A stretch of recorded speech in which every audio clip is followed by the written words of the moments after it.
நண்பர்களே, இந்த 7 விஷயங்களை நீங்கள் தெரிந்து கொண்டால் இந்த உலகத்திலுள்ள எந்த ஒரு சக்தியும் உங்களை பணக்காரராக மாறுவதிலிருந்து தடுக்க முடியாது. இதுவே அந்த ரகசியம். புத்தர் அவர்களின் மிக நெருங்கிய சீடர்களுக்கு மட்டும் கூறிய விஷயம். இது புத்தகங்களில் கிடைக்காது, எந்த குருவிடமும் கேட்க முடியாது. இந்த தத்துவங்கள் சாதாரணமான ஒரு சிறுவனை பேரரசராக மாற்றக்கூடியவை. ஒவ்வொரு ரகசியமும் உங்கள் மனதிலுள்ள பொக்கிஷம் நிறைந்த அறையை திறக்கும். அது நேரடியாக பணம், வெற்றி மற்றும் மரியாதை நோக்கிச் செல்லச் செய்கிறது. வீடியோவில் உள்ள ஒவ்வொரு குறிப்பையும் கவனமாக கேளுங்கள். அப்போதுதான் உண்மையான ரகசியம் புரியும். மற்றும் ஆமாம், வீடியோவின் முடிவில் உங்களுக்கு ஒரு சிறப்பான கூடுதல் குறிப்பையும் தரப்போகிறேன். அதை உணர்ந்து கொண்டீர்கள் என்றால் பணம்தான் உங்கள் முன்னே வந்து நின்று கொண்டு வரவேற்கும். இது என் உறுதியான வாக்குறுதி. இப்போது அந்த 7 ரகசியங்களை நாம் பார்ப்போம். ஆனால் அதை அறிந்து கொள்ளும் முன்பு, நீங்கள் உண்மையிலேயே பகவான் கௌதம புத்தரை நம்புகிறவர் என்றால் இந்த வீடியோவை விருப்பம் செய்து பின்னூட்டப் பெட்டியில் நமோ புத்தாய் என்று எழுத மறக்காதீர்கள். இப்போது வாருங்கள், அந்த 7 ரகசியங்கள் என்னவென்று தெரிந்து கொள்ளலாம். ரகசியம் எண் 1. பணம் எப்போதும் புத்தியைதான் பின்தொடரும், உணர்வுகளைக் அல்ல. புத்தர் கூறினார், மனதினால் வர்த்தகம் செய்பவன் எப்போதும் ஏழையாகிறான், புத்தியால் முடிவெடுக்கும் ஒருவனே பேரரசனாகிறான். இந்த ஒரு வரியில் வெற்றியின் மிகப்பெரிய ரகசியம் இருக்கிறது. புத்தர் சொல்ல வந்த அர்த்தம் என்னவென்றால், ஒருவர் தன் முடிவுகளை உணர்வுகளால் கவரப்பட்டு எடுக்கிறார் என்றால் அவர்தானே தன் கனவுகளை தகர்த்து விடுகிறார். நானும் ஒரு தொழில் செய்யணும், மக்கள் என்ன நினைப்பாங்க, இது இப்பா ட்ரெண்ட்ல இருக்கா? இந்த மாதிரியான எண்ணங்களால் தொடங்கும் முயற்சிகளில் எண்ணம் இருக்காது, உந்துதல் மட்டும் இருக்கும். ஆனால் அவசரப்படுவது எப்போதும் நஷ்டத்தையே தரும். புத்தர் கூறினார், உங்கள் முடிவுகள் புத்தியால் இல்லை என்றால் அது உங்கள் செல்வத்தை தண்ணீரில் கரைக்கச் செய்யும். ஏனென்றால் பணம் நெஞ்சத்துடன் இல்லை, அது சிந்தனையுடன் மட்டும்தான் சேர்ந்திருக்கிறது. இப்போ பாருங்கள், நம்ம சமகால உலகத்தை சமூக வலைதளங்களில் யாராவது பட்டயமென்று வாழும் வாழ்க்கையை பார்த்ததும் நாமும் அதே வழியில் குதிக்கிறோம். ஒருத்தர் கடனில் ஒரு புதிய ஐபோன் வாங்கினார் என்று பார்த்ததும் நாமும் யோசிக்காமலே கடனில் இறங்கி விடுகிறோம். பின்னர் என்ன ஆகுது? அந்த கடனை அடைக்க 1 மாதம் கஷ்டப்பட்டு வாழ வேண்டும். பிறகு சொல்கிறோம், பணம் என்னிடம் மட்டும் தங்குவதில்லை, இது எல்லாம் விதியின் விளையாட்டு என்று.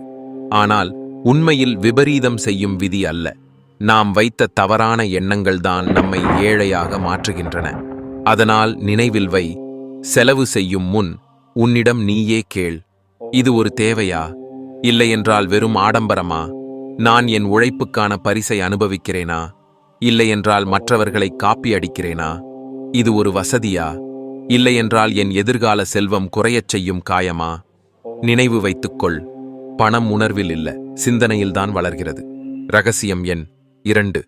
ஒவ்வொரு மனிதருக்குள்ளும் ஒரு வியாபாரி தங்கியிருக்கிறான். அவனை விழிப்பூட்டுங்கள். புத்தர் தமது சீடர்களிடம் எப்போதும் சொல்வது ஒன்று, ஒவ்வொரு மனிதனுக்குள்ளும் ஒரு வியாபாரி இருப்பான். ஆனால் யார் அந்த வியாபாரியை சரியான நேரத்தில் அடையாளம் காண்கிறாரோ அவர்தான் வெற்றியடைவார். ஒவ்வொரு மனிதருக்கும் ஒரு தனி திறமை இருக்கிறது. அந்த திறமையே அவரை மற்றவர்களிடமிருந்து வேறுபடுத்துகிறது. ஆனால் பெரும்பாலானோர் அந்த திறமையை ஒரு வேலைக்கே கட்டுப்படுத்தி வைத்து விடுகிறார்கள். புத்தர் கூறினார்கள், நீங்கள் உங்கள் உள்ளே இருக்கும் வியாபாரியை விழிக்க வைக்கவில்லை என்றால் உங்கள் திறமையை யாரோ ஒருவர் பயன்படுத்தி பணம் சம்பாதித்து விடுவார்கள். நீங்கள் பாராட்டியே நின்று விடுவீர்கள். உதாரணமாக, ஒருவர் நன்றாக பேசத் தெரிந்தவர், ஆனால் பப்ளிக் ஸ்பீக்கிங் என்ற கலையை எடுத்துக்கொள்வதில்லை. இன்னொருவர் நன்கு நிதி விஷயங்களில் தெரிந்தவர், ஆனால் தமக்கென ஒரு திட்டமும் வைத்திருக்க மாட்டார்கள். அதேபோல் ஒருவர் எழுதுவதில் தேர்ந்தவர், ஆனால் பிறருக்காகவே எழுதிக் கொண்டிருப்பார், தமக்காக ஒன்றையும் தொடங்க மாட்டார். நினைவில் வை, பணம் எப்போதும் அந்த மனிதர்களிடம் வந்து சேரும், தங்கள் அறிவை பணமாக மாற்றும் கலையை கற்றுக்கொண்டவர்களிடம்தான். இங்கே ரகசிய மந்திரம் என்னவென்றால், நீங்கள் சிறியதென்று நினைக்கும் அந்த ஒரே திறமைதான் அதை புத்தியுடன் பயன்படுத்தினால் கோடிக்கணக்கான வருமானத்தை உண்டாக்கும். செயல்பாட்டு அறிவுரை. இன்று ஒரு வெற்று காகிதத்தை எடு, உன்னிடமே இந்த கேள்வியை கேள், என்னுடைய உள்ளே என்ன திறமை இருக்கிறது? அதை கற்றுக் கொடுத்து அல்லது உபயோகப்படுத்தி நான் பணம் சம்பாதிக்க முடியுமா? இந்த கேள்வியை மனசாட்சி பாதிப்பது போல் கேட்டீர்கள் என்றால் இந்த ரகசியம் உங்களது வாழ்க்கையில் ஒரு திருப்புமுனையாக மாறும். ரகசியம் எண் 3. நீங்கள் யாருடன் நட்பு வைத்திருக்கிறீர்கள் என்பதே நீங்கள் பணக்காரராக மாறுவீர்களா இல்லையா என்பதை தீர்மானிக்கிறது. புத்தர் கூறினார், முட்டாளின் நட்பு புத்திசாலியையும் அழிவுக்கே இட்டுச் செல்லும். இது ஒரு தத்துவ வரியல்ல, நேரடியாக பணம் சம்பாதிப்பதற்கான ரகசிய சூத்திரம்தான். ஏன் தெரியுமா? ஏனென்றால் நீங்கள் வசிக்கும் சூழலும் உங்களைச் சுற்றியுள்ள மக்களும் உங்கள் சிந்தனை எவ்வளவு உயரமாக இருக்கப் போகிறது, உங்கள் வருமானம் எவ்வளவு பெரியதாக மாறப்போகிறது என்பதையே நிர்ணயிக்கின்றன. இப்ப நீங்களே யோசிங்க. நீங்கள் தினமும் நெட்ஃபிளிக்ஸ் பார்க்கிற, கடனில் வாழும், வீணான ஆடம்பர பேச்சுக்களையே பேசும் 4 நண்பர்களோட சேர்ந்து இருக்கிறீர்கள் என்றால் உங்களுக்குள்ளே ஒருபோதும் முதலீடு செய்ய வேண்டும், புதியது ஒன்றை தொடங்க வேண்டும், புத்திசாலியான முடிவுகள் எடுக்க வேண்டும் என்ற எண்ணமே வராது. ஆனால் உங்கள் நட்பில் யாராவது இருக்கிறார்கள் என்றால் அவர்கள் தங்களது பணத்தை திட்டமிட்டு செலவு செய்கிறார்கள், கற்றுக்கொள்கிறார்கள், சம்பாதிக்கிறார்கள், வளர்ந்து கொண்டு செல்கிறார்கள் என்றால் அந்த வகை மனிதர்கள் உங்கள் மனநிலையை நிச்சயமாக மாற்றுவார்கள். புத்தர் சொல்வது, நீங்கள் யாருடன் சாப்பிடுகிறீர்களோ அவர்கள் உங்கள் அதிர்ஷ்டத்தையும் பங்கிடுகிறார்கள். பாடம்: பணக்காரராக வேண்டுமென்றால் வெறும் பணம் சம்பாதிக்க வேண்டும் என்பதிலேயே சிக்கிக்கொள்ளாதீர்கள். உங்களை உயரமாக சிந்திக்க வைக்கும் சூழலும் மக்களையும் தேர்வு செய்யுங்கள். செயல்பாட்டு அறிவுரை: இன்று முதல் உங்களுடைய வாழ்க்கையில் 3 பேர் கடினமாக உழைக்கும், கற்றுக்கொள்ள தயாரான, வளர்ச்சி மனப்பாங்கு கொண்ட மக்களுடன் அதிகமாக கலந்து கொள்ளுங்கள். பிறகு பாருங்கள், பணம்தான் உங்களை நோக்கி வந்து சேரும். ரகசியம் எண் 4. இலவசமாக கிடைக்கும் அனைத்துமே மிகவும் விலையுயர்ந்தவையே. புத்தர் கூறினார், மூல்யமின்றி கிடைக்கும் அனைத்தும் நம் புத்தியையும் நிலைமையின்றி ஆக்கிவிடும். அதாவது, எதுவுமே முயற்சி இல்லாமல், மதிப்பில்லாமல், உறுதியில்லாமல் கிடைத்துவிட்டால் மனிதன் அதை எளிதில் எடுத்துக்கொள்ளத் தொடங்குகிறான். அதைப் போலவே அவனது சிந்தனையும் மெதமெதவென மாறிக்கொள்கிறது. இன்றைய காலத்தில் பாருங்கள், மக்கள் எல்லாவற்றையும் இலவசமாகவே தேடுகிறார்கள். இலவச கற்றல் வீடியோக்கள், இலவச பங்குச் சந்தை யோசனைகள், இலவச தொழில் திட்டங்கள், உடனடி வெற்றிக்கான சுருக்கமான காட்சிகள். ஆனால் இவையெல்லாம் இலவசம் போல தோன்றினாலும் உண்மையில் மிகவும் விலை உயர்ந்தவைதான். ஏனென்றால் இவை முழுமையானதாக இருக்காது அல்லது வழி தவற வைக்கும். முக்கியமாக நம் வாழ்க்கையின் அதிக விலைமிக்க செல்வம், நேரம் இவையால் வீணாகிறது. புத்தர் கூறினார்கள், மூல்யமின்றி அறிவை பெற்றவனோ தன் எதிர்காலத்தின் மதிப்பையே அடமானமாக்கினான். பணம் சம்பாதிப்பதற்கான மிகப்பெரிய ரகசியம் இதுதான். எல்லாவற்றையும் இலவசமாகவே பெற நினைக்கும் மனிதன் ஒருபோதும் தன்னுக்கென ஒரு முறைமை உருவாக்க முடியாது. அந்த முறைமை இல்லாமல் பணம் ஒருபோதும் மீண்டும் மீண்டும் வர முடியாது. பாடம்: உண்மையில் பணக்காரராக வேண்டுமென்றால் உங்கள் பணம், நேரம் மற்றும் கவனத்தை நீங்கள் செலவிட வேண்டிய இடம், தரமுள்ள இடம், சோதிக்கப்பட்ட முறைகள், கற்றுக்கொண்ட பின்பு செயல்பட முடியுமெனும் வாய்ப்பு இருக்கும் இடம். செயல்பாட்டு அறிவுரை: இன்று முதல் இலவசம் என்பதை தவிர்க்க வேண்டியதில்லை. ஆனால் அதில் உங்கள் நேரத்தையும் கவனத்தையும் வீணாகச் செலவழிக்க வேண்டாம். அறிவும் பயனும் ஒன்றாக கிடைக்கும் இடத்தில் கற்றுக்கொள். ரகசியம் எண் 5. உங்கள் பணத்தை பாதுகாப்பது அதை சம்பாதிப்பதை விட பெரிய கலை. புத்தர் கூறினார், உங்கள் செல்வத்தை அது உங்கள் வாழ்க்கையின் மிகப்பெரிய ரகசியம் என சிதைந்து விடாதபடி மறைத்து வையுங்கள். இது உதாரணத்திற்காக சொல்லப்பட்டதுதான். ஆனால் இது வெறும் மறைப்பதற்கான யோசனை அல்ல. இது ஒரு சிந்தனை முறை. யாரேனும் ஒரு மனிதன் அமைதியாக, புத்திசாலித்தனமாக தன் பணத்தை கையாள்கிறாரா? அப்படியானால் அந்த பணம் அவரிடம் நீண்ட நாட்கள் தங்கும். ஏனென்றால் மற்றவர்கள் உங்களிடம் பணம் இருக்கிறது என்பதை கவனிக்கத் தொடங்கினால் அவர்கள் அதை பறிக்க எப்படி என்பதையே யோசிக்க ஆரம்பித்து விடுவார்கள்.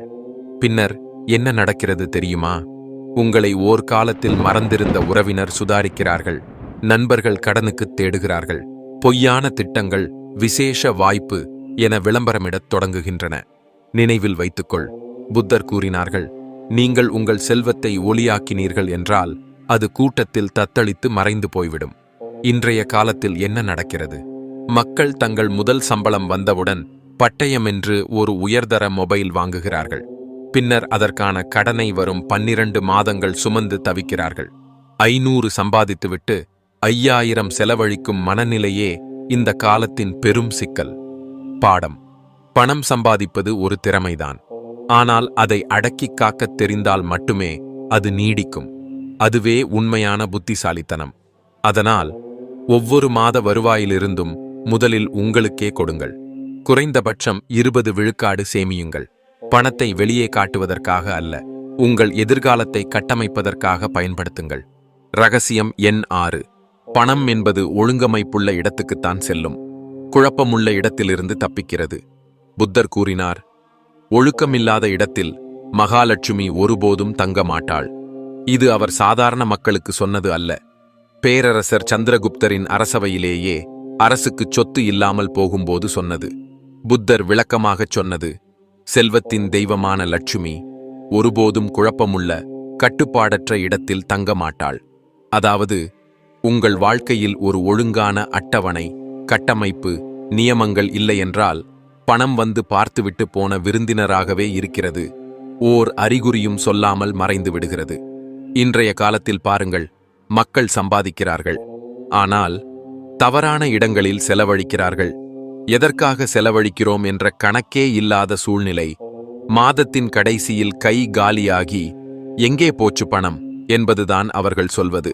ஆனால் உண்மை என்னவென்றால், பிரச்சனை பணத்தில் அல்ல, பிரச்சனை ஒழுங்கில்தான். உங்கள் பணம் ஒரு வீரன் மாதிரி.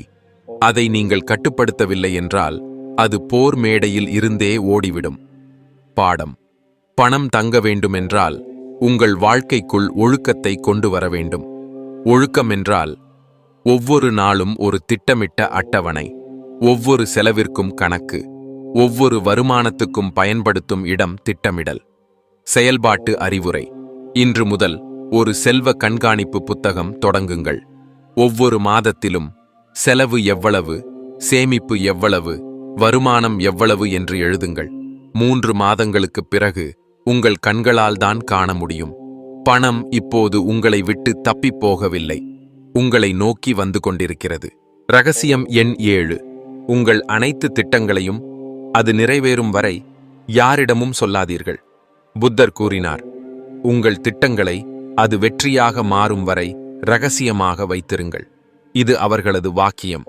தங்கள் வாழ்க்கையை பூஜ்யத்திலிருந்து சிகரத்திற்கு கொண்டு செல்ல விரும்பும் ஒவ்வொரு மனிதனுக்கும் சொன்ன அறிவுரை.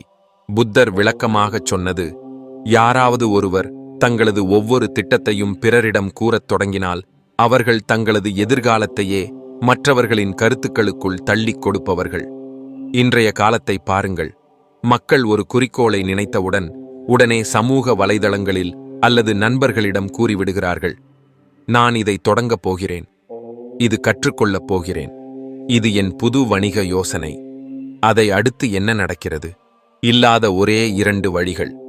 யாராவது அதை விமர்சித்து நாசமாக்கி விடுவார்கள், இல்லையென்றால் யாராவது உங்கள் யோசனையை நகலெடுத்து முன்னே போய்விடுவார்கள். அதனால்தான் புத்தர் கூறினார்கள், உங்கள் திட்டம் பாதுகாப்பானது, அது உங்கள் மனதுக்குள்ளேயே இருக்கும்போது மட்டுமே. அதனால் எந்த ஒரு திட்டத்தையும் சத்தமாக்காதீர்கள், அதை செயலாக்கமாக மாற்றுங்கள். வெற்றி வந்த பிறகு உலகமே உங்களிடம் வந்து கேட்கும், இதை எப்படி செய்தீர்கள் என்று. அதனால் இன்று முதல் ஒரு விதியை பின்பற்றுங்கள். யோசனைகள் பேசப்படக்கூடாது, செயல் மட்டும் நடக்க வேண்டும். நீங்கள் எதை செய்யப் போகிறீர்களோ அதை அமைதியாக செய்து கொண்டே இருங்கள். நீங்கள் வெற்றியடையும் நாளில் உங்கள் செயல்களே பேசத் தொடங்கும், உங்களுக்கு பதிலாக. போனஸ் ரகசியம்: பணம் முக்கியமல்ல, மீண்டும் மீண்டும் பணம் வர வைக்கும் முறைமைதான் முக்கியம். போனஸ் ரகசியம் என்னவென்றால், வெறும் பணத்தை விரும்பாதீர்கள், அதை மீண்டும் மீண்டும் கொண்டு வர வைக்கும் முறைமையை உருவாக்குங்கள். புத்தர் கூறினார், புத்திசாலித்தனத்தை மட்டும் விரும்புகிறவன் ஒரு முறை மட்டுமே பணக்காரனாகிறான். ஆனால் அந்த தனத்தின் மூலாதாரத்தையே விரும்புகிறவன் தலைமுறை தலைமுறையாக பணக்காரனாக வாழ்கிறான். பெரும்பாலான மக்களின் மனதில் ஒரே எண்ணம்தான், எனக்கு பணம் வேணும், சீக்கிரம் வேணும், அதிகமாக வேணும். இந்த யோசனை இன்றும் மாறவில்லை. ஆனால் உண்மை என்னவென்றால், பணம் சம்பாதிப்பது ஒருமுறை நடக்கக்கூடிய செயல். ஆனால் அதை மீண்டும் மீண்டும் நடக்க வைக்க வேண்டுமென்றால் அது ஒரு கலை. அந்த கலையே உருவாக்குவது ஒரு முறைமையினால்தான். முறைமை என்றால் என்ன? மீண்டும் மீண்டும் வருமானம் தரும் ஒரு திறமை, சீராக வளர்ச்சி தரும் பழக்கம், ஒரு முறை உருவாக்கப்பட்ட பொருள், சேவை, அல்லது உள்ளடக்கம், ஆனால் அது தொடர்ந்து வருமானம் தரும். உதாரணங்கள்: ஒரு ஆசிரியர் தன்னுடைய பாடத்திட்டத்தை கற்றுக் கொடுக்க ஒரு கற்கை நெறி உருவாக்குகிறார். அது ஒவ்வொரு மாதமும் வருமானம் தருகிறது. ஒரு உருவாக்குனர் தனது உள்ளடக்கம் மூலமாக தொடர்ந்து பார்வையாளர்களை ஈர்க்கிறார். ஒரு முதலீட்டாளர் துல்லியமான இடத்தில் முதலீடு செய்துள்ளார், அதனால் தினமும் வட்டி கிடைக்கிறது. பணம் சம்பாதிப்பது முக்கியமானது, ஆனால் அதைவிட மீண்டும் மீண்டும் உழைப்பில்லாமலே பணம் வரவைக்கும் முறைமையை உருவாக்குவதுதான் மிகவும் முக்கியம். அதனால் இன்று உங்களிடம் நீங்கள் கேட்க வேண்டிய முக்கியமான கேள்வி: நான் என்ன மாதிரியான ஒரு முறைமை அமைக்க முடியும்? அது என்னை இல்லாத போதும் பணம் கொண்டு வர முடியுமா? ஏனென்றால் புத்தரின் கடைசி மந்திரம் இதுதான்: முறைமை உருவாக்கும் ஒருவனே பேரரசை உருவாக்குகிறான். அப்படியானால் நண்பர்களே, நீங்கள் இந்த 7 ரகசியங்களை மற்றும் அந்த கூடுதல் விஷயத்தையும் கவனமாக புரிந்து கொண்டீர்கள் என்றால், இனி உங்களுக்கு பணத்தின் பின்னால் ஓட வேண்டிய அவசியமில்லை. பணம்தான் உங்களை நோக்கி ஓடத் தொடங்கும். இந்த வீடியோவில் சொல்லப்பட்டுள்ள 7 விதிகளும் விசாரிக்க கேட்பதற்காக மட்டுமல்ல, வாழ்க்கையில் செயல்படுத்துவதற்காக தான். இன்றைய இந்த விஷயங்களை நீங்கள் உண்மையிலேயே புரிந்து கொண்டீர்கள் என்றால், இனிமேல் நீங்கள் பணக்காரராக மாறுவதில் நேரமே ஒரு தடையாக இருக்கலாம். பிறகு நீங்கள் ஆயத்தமாகத்தான் இருக்கிறீர்கள். இந்த மாதிரியான மேலும் பல வீடியோக்கள் உங்களுக்காக வரப்போகின்றன. அதற்காக இந்த வீடியோவை விருப்பம் செய்யவும், பகிரவும், சேனலை சப்ஸ்கிரைப் செய்யவும் மறந்துவிடாதீர்கள். பிறகு சந்திப்போம் அடுத்த வீடியோவில். அந்த நேரம் வரைக்கும் நன்றி.